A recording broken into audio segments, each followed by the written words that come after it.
हैं और देवास से कोई जितेंद्र रघुवंशी नाम का अकाउंट होल्डर है जिसके चारों बैंक अकाउंट्स बताए जा रहे हैं जिसमें लाखों का ट्रांजैक्शन हुआ। सोनम ने इन्हीं खातों का इस्तेमाल किया था और 23 मई को हत्या के बाद इसका इस्तेमाल किया जा रहा था। मिल रही जानकारी के अनुसार पुलिस की जांच में जो 4 संदिग्ध अकाउंट्स बताए जा रहे हैं वो किसी जितेंद्र रघुवंशी के बताए जा रहे हैं। जितेंद्र रघुवंशी को सरगर्मी से तलाश रही है इंदौर पुलिस और बहुत जल्द जितेंद्र रघुवंशी को पकड़ लिया जाएगा। इस पूरे मामले में मिल रही जानकारी के अनुसार देवास के जितेंद्र रघुवंशी के अकाउंट्स का इस्तेमाल किया गया और चैट्स में भी संभवतः इसका नाम सामने आया हो सकता है, क्योंकि जब चैट्स डिकोड हुई उसके बाद ही इस पूरे मामले से पर्दा हटना शुरू हुआ और इस पूरे मामले में अब जो तथ्य सामने आ रहे हैं देवास के किसी जितेंद्र रघुवंशी के।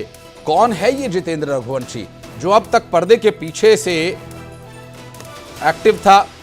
और अब इस पूरे मामले पर बात करेंगे हमारे सहयोगी मिथिलेश। लगातार जो इन्वेस्टिगेटिव रिपोर्टिंग का बेहतरीन मुजाहरा कर रहे हैं और लगातार बड़े बड़े खुलासे किए हैं मिथिलेश ने। मिथिलेश, एक और बड़ा नाम सामने आ रहा है, जितेंद्र रघुवंशी। ये कौन है और अब इसकी क्या भूमिका कही जा रही है? जितेंद्र रघुवंशी, ये एक नए नाम की एंट्री हुई है, तफ्तीश शुरू हो चुकी है आखिर ये जितेंद्र रघुवंशी कौन है। लेकिन इस वक्त का सबसे बड़ा अपडेट है खाते का नाम है वो जितेंद्र रघुवंशी का है, लेकिन मोबाइल नंबर सोनम का था। यानी मोबाइल नंबर जो है रजिस्टर्ड सोनम का था उन खातों से कि उन खातों का इस्तेमाल सोनम कर सके। 23 मई से सोनम लापता थी और लापता के दौरान यानी जब वो फरारी काट रही थी पति के हत्या के बाद में, तो लगातार वो इन्हीं खातों का इस्तेमाल कर रही थी। लेकिन इन खातों में लाखों रुपए का ट्रांजैक्शन हुआ है और फिलहाल इस वक्त हम राजा के घर के बाहर मौजूद हैं। उनके भाई से बातचीत करेंगे जो सचिन रघुवंशी घर के बाहर ही मौजूद है, सीधे उन्हीं से बातचीत करेंगे। कई बड़े आरोप भी उनके जो भाई जो है वो सचिन उन्होंने लगाए हैं और सचिन ने कहा है कि इसकी जांच तो उनकी मां को भी लेकर होना चाहिए। उन्होंने कहा कि उनकी मां को सब कुछ पता था, सोनम की मां सब कुछ जानती है, लेकिन उन्होंने ये बात सबसे छुपाई। पूरे टाइम वो अनजान बनी थी और उन्होंने कहा कि आखिर ये जितेंद्र रघुवंशी कौन है। जितेंद्र रघुवंशी की पहचान जल्द से जल्द होना जरूरी है, क्योंकि ऐसा तो नहीं कि सिर्फ राज एक मोहरा था, नाम जो है वो कोई दूसरा था। इसलिए जितेंद्र रघुवंशी की जांच होनी चाहिए कि आखिर ये जितेंद्र रघुवंशी कौन है। हवाला कारोबार का मामला भी सामने आया है। हवाला कारोबार से भी राज और सोनम जुड़ी हुई थी, यानी सोनम का भी एक बड़ा मामला सामने आया। और ये देखिए इस वक्त हमारे साथ हैं सचिन और सचिन से बातचीत भी करेंगे। सचिन भाई, बड़ा मामला सामने आ रहा है जितेंद्र रघुवंशी। सर ये मेरे को तो आज मालूम पड़ा जितेंद्र रघुवंशी का नाम है क्या, और हवाले के पैसे उसने अभी दिए हो कभी, तो उसकी हेल्प करने में जितेंद्र रघुवंशी का बहुत बड़ा सपोर्ट है। बड़ी जानकारी सामने आई है कि जब सोनम अपने पति की हत्या के बाद फरारी काट रही थी उस वक्त उसने इसी खातों का इस्तेमाल किया, इसी वजह से खाता इस्तेमाल किया। वो इंदौर आई तो इंदौर में वो किससे मिलने गई थी? जितेंद्र से मिलने गई थी, क्या से मिलने गई थी? ये भी सस्पेंस है। एक मांगलिक होने वाली बात, ये भी सस्पेंस। तंत्र क्रिया की बात भी सामने आ रही है, कुछ परिवार के लोगों ने कराया था। तंत्र क्रिया की बात तो हमको ऐसे लगा कि हमारे भाई बच्चे के टाइम पे इन्हें फोटो उल्टी क्यों लटकाई नहीं, उसको जिंदा रख लिया, उसको भी बच्ची के लिए फोटो उल्टे लटके, बच्ची जिंदा मिल भी गई, ये तो कॉन्फिडेंस था। तो हमारे बच्चे के टाइम पे क्यों नहीं करा? उस टाइम भी करना, उस टाइम इनका जमा ही नहीं था। ये मंगल भारी था, प्लान बी तैयार कर रखा था हत्या के लिए। ऐसा प्लान बी जब उसने ठान लिया था, उसके प्लान तो बहुत सारे होंगे सर, बी सी सब काम आते हो। तो लगता है आपको कि सिर्फ राज एक मोहरा है? देखो अभी जो जितेंद्र रघुवंशी ने ईडी अभी पैसा दिया होगा इस केस के बीच में, तो 100% जो जितेंद्र रघुवंशी का हाथ बड़ा होगा। सोनम की माता जितेंद्र रघुवंशी की जांच होना जरूरी, तब जाके सब बहुत बड़ी जांच होना जरूरी है। मतलब उसके लिए 10 दिन का रिमांड लेने के बाद ही पूरी कहानी हाथ में आएगी। पैसे बहुत रहा करते थे, कैश पैसे भी राजा के पास होते थे, कितने पैसे मिसिंग है?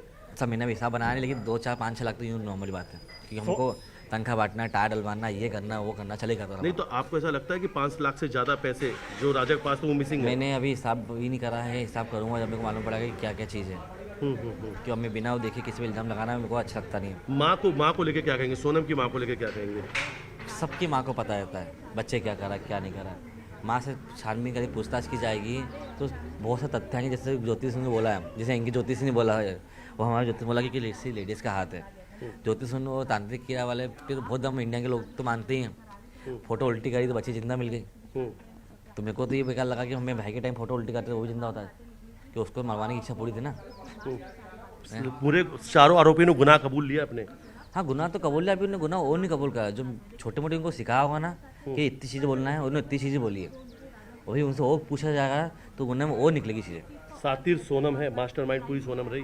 सोनम भी है, अब जितने रघुवंशी नाम आया वो भी हो सकता है कि हवाले का पैसा ना अभी दिया होगा कभी, जैसे अभी 2-4-5 दिन के अंदर 6 दिन में चला होगा, तो ऐसा कोई व्यक्ति नहीं जिसको सोनम के बारे में पता नहीं हो। ये बात भी सामने कहा था कि कामाख्या मंदिर में दर्शन करेंगे तभी उसके बाद पारिवारिक जीवन शुरू करेंगे। हाँ, मतलब मेरी मांग थी कि शादी जाए की मंगली थी, तो मेरी मांग थी तो उसके लिए वहाँ ले गए थे। तो क्या लगता है कि मंगल जो ग्रह था उसके लिए भी कोई तंत्र क्रिया वगैरह उसने कराया था? अब सब ये जब उनने उनके बच्ची को बचाने के लिए उल्टी फोटो कर दी, तो राजा के टाइम फोटो उल्टी कर रहे थे, राजा जिंदा होता आज है। तो मैं तो सोचना कि भाई इनकी जो प्लानिंग थी वो तो एक ही इनको मानने की थी, एक बचाने की थी। देखिए ये भी सामने आ रहा है कि उनकी माँ भी इसमें सम्मिलित थी पूरी तरह से। देखो सब मैडम, एक जैसे आप भी हो तो आपकी मम्मी को कहीं ना कहीं तो आपके बारे में बहुत चीज़ पता हो कि मेरी बेटी क्या करती, किस टाइम पे आती, जैसे रहती है, तो वैसे माँ को सब पता रहता है। सोनम ने अपनी माँ को शादी के पहले ही चेतावनी दे दी थी। हाँ, ये मैंने आज सुना है कि वहाँ के लोगों ने बोला है कि इनकी लड़ाई भी हुई थी, झगड़े भी हुए थे पहले से, तो वो तो माँ को सब पता है। माँ से छानबीन की जाए, पूछा जाएगा ना, तो वो तथ्य बाहर निकलेंगे। क्या मंगल के कारण ही उसके अलग पहली क्योंकि ये भी बात सामने आ रही कि उज्जैन में, ये भी बात सामने आ रही कि उज्जैन में अभी इन लोगों ने कोई तंत्र क्रिया भी कराई थी। सर जब मैं क्या हो रहा हूँ बार बार आपको कि मेरे भाई के टाइम पे क्यों कुछ नहीं करा। मेरे भाई के टाइम पे जब उसके पापा आते थे तो मुंडी ऊपर नहीं होती थी, आपने तो देखा शुरू से लेकर अभी तक है। वो आपसे बोलते बंद नहीं था, क्यों कि उसको पता कि मैं क्या बोलूँगा है। जब बेटी की बात आई तो मीडिया से लड़ाई कर ली उसने। और पहले यहाँ पे कुछ भी नहीं कहा, यहाँ कुछ बोलती नहीं, मरना था आपको, मसा लगा कि यही नहीं कुछ हो जाएंगे, यही नहीं मर जाएंगे हैं। और आप मीडिया से बेस सड़क में जैसे बात कर रहे हैं, मैंने देखा ना वीडियो देखा, चिल्ला चिल्ला के बात कर रहे थे, तो मैंने खुद की बेटी के लिए तो कूद पड़े। सुपारी किलर्स को लाखों रुपए देने की बात कही थी, 20 लाख रुपए देने की बात कही थी सोनम ने। क्या लगता है कि राजा के पास जो पैसा, जो आपके भाई, वो सब पैसों का भी वो देखो हवाले का नाम आया है तो इसने राजा को बेवकूफ़ बना दिया कि मेरे पैसे का अपने देख के मेरे को उसको देना है, तो वहाँ से पैसे दूसरे पैसे आ जाएंगे, मेरे को भी अर्जेंट काम है, तो राजा को बेवकूफ़ बना दिया उसने कि हवाले बात आई तो भैया बनाना बड़ी बात नहीं है। और जो मास्टरमाइंड होता है वो तो सब कुछ कर सकता है। क्या सोनम का परिवार घड़ियाली आंसू बहा रहा था इस पूरे दौरान? बिल्कुल बिल्कुल बिल्कुल जी मिथिलेश, ये बातें जो सचिन बता रहे हैं, परिवार की इस बीच कोई बातचीत हुई नहीं, क्योंकि पहले दोनों परिवार साथ में थे, बात हो रही थी जब तक ये बातें चल रही थी मीडिया में या पुलिस इन्वेस्टिगेट कर रही थी कि दोनों का पता नहीं, राजा का कोई पता नहीं चल रहा है, सोनम का कोई पता नहीं चल रहा है, तब तक तो दोनों परिवारों के बीच बातचीत उस बीच से लेकर अब तक कोई बात हुई उनके परिवार से? अगर सचिन इस बारे में कुछ कहना चाहें तो, क्योंकि पूरी इन्वेस्टिगेशन के दौरान और जब मीडिया में ये पूरा मीडिया ट्रायल इसका चलने लगा, मामले का पूरी रिपोर्ट्स आने लगी, अपडेट्स आने लगी, तब तक तो पिता माता सब आंसू बहा रहे थे। जी क्या जब से इसके बाद सोनम के बारे में जानकारी सामने आई, क्या आप दोनों परिवार के बीच कुछ बातचीत हुई? नहीं। अब उनसे बात क्या करूं मैं तो वैसे बात नहीं करता था, और मेरी इच्छा बात करने की और नहीं है। जिस तरह से जो तथ्य बाहर निकला ना, तो ये इसकी माँ को बदलना था हमको, ये इन टाइम बोल रहे थे कि मेरी लड़की शादी नहीं करना, तो मना कर रहे थे। हमने भाई को खो दिया है तो हमें पे क्या बीती हम जानते हैं। उसकी माँ से कार्रवाई की जाए, पूछताछ की जाए, बहुत सी चीज़ हाथ में आएगी सर। अच्छा, आपको लगता है क्या कि उस समय जब ये 23 तारीख को जब राजा की हत्या हुई, जब चीज़ें वो लापता हुए, मिसिंग हुए, उस वक्त इनके परिवार को कहीं ना कहीं ये जानकारी लगी थी? उसी दिन इसकी राजा की फोटो उल्टी टांग देते हैं कि राजा सोनम जिंदा मिल जाए। बेटे के टाइम पे उल्टी फोटो टांग के क्या दिखाना चाहते हैं कि भाई बच्ची को जिंदा रखना चाहते हैं। यहाँ बोलते बन नहीं रहा, वहाँ बोलते बना बहुत कुछ। सब वो जांच होगी, सब सामने आ जाएगा। मैं तो भी ज़्यादा बोलना चाहता नहीं। ज्योतिष ने कहा था 2 महिला। हाँ, वो तो कोई ना कोई होगा ना। जब किराए में होती है तो सब निकल जाएगी। हवाला का पैसा कहाँ से आ गया, वो निकल गया। जी हवाला कारोबार का कनेक्शन भी सामने आ चुका है। जितेंद्र रघुवंशी नए नाम की एंट्री हुई है।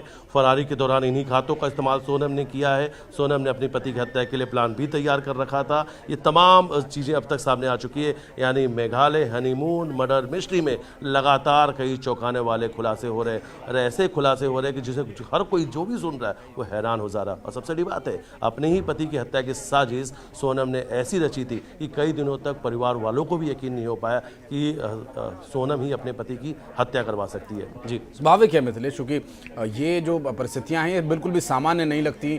हालांकि इस पूरे मामले में जिस तरह से राज का पहले नाम सामने आया, फिर अब ये जितेंद्र रघुवंशी है, तो आपने जो प्रश्न उठाया कि क्या सिर्फ एक मोहरा भर था राज, ये भी एक बहुत ही बड़ा और अहम सवाल है। और अब आगे एसआईटी की पूछताछ में हो सकता है कि ये खुलासे भी इस संबंध में हो। लेकिन आप इस वक्त राजा रघुवंशी के घर पर हैं। घर के लोगों की मनोदशा तो बिल्कुल भी अच्छी नहीं होगी, स्वाभाविक सी बात है। लेकिन अभी इस वक्त घर में क्या चल रहा है, क्योंकि राजा की हत्या हुई, फिर उनका अंतिम संस्कार किया गया।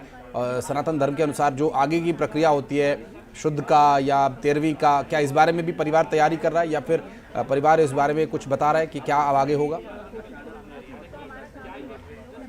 बिल्कुल सही कहा आपने। परिवार जो हिंदू रीति रिवाज के चीज़ें होती हैं, कर्मकांड की जो चीज़ें होती हैं, वो सब चीज़ें चल रही हैं। फिलहाल देखिए तस्वीर मैं आपको दिखाता हूँ। इस वक्त हम उनके घर के बाहर ही मौजूद हैं और ये गेट है उनका, जहाँ पर कभी सोनम की तस्वीर लगी हुई थी। सोनम की तस्वीर यहाँ से हटाकर उसे जला दी है और घर जो है पूरी तरीके से शांत का माहौल है। आप देख सकते हैं घर में कोई और भी नज़र नहीं आएगा, क्योंकि अब जब जैसे जैसे ये चौंकाने वाले खुलासे होते जा रहे हैं वैसे वैसे इन परिवार पर और भी गहरा जो दुख है वो पड़ता जा रहा है। जो परिवार बिल्कुल निश्चित रूप से अब आगे बातचीत आप कीजिएगा और एसआईटी की इन्वेस्टिगेशन पर क्या खुलासे होते हैं मैं फिर लौटूंगा आपके पास। बहुत शुक्रिया मिथिलेश आपका इस पूरी घटना पर जानकारी और ताज़ा अपडेट्स देने के लिए।